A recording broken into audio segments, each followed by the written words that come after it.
think about the actual carbon imprint of food.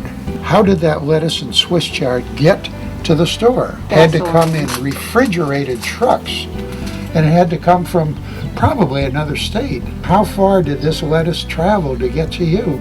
It's 1,000 miles, 3,000 miles, some of it 5,000. It's a huge savings if you can grow your own. And think if it came from a different country. In Bermuda, it has to fly in. So this airplane has to carry this lettuce. Compare that now to walking out your back door, harvesting your lettuce, your carrots, your radishes, right there. You know, I had never considered carbon footprint in relationship to food. My father, Paul Bragg, who is the originator of health food stores, he always believed in health gardens. The other night I was thinking how much better it would be if the only food you ate was food you grew yourself, and how much more you'd appreciate it. When you start thinking about who harvested that lettuce, and did they have a cold that day? Did they breathe on that? Did they sneeze on that material?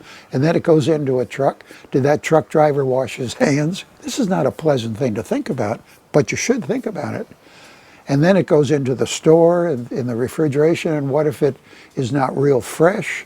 It's starting to decompose a little bit, maybe on the inside. When you go back into the field where they were grown, not everything's harvested because it's not perfect. All that's wasteful. And then when it gets on the shelf, how much of it is actually sold? And I'll bet you it's close to 50%. Wow. Now in your garden, how much is going to get wasted? Very little. Zero, I hope.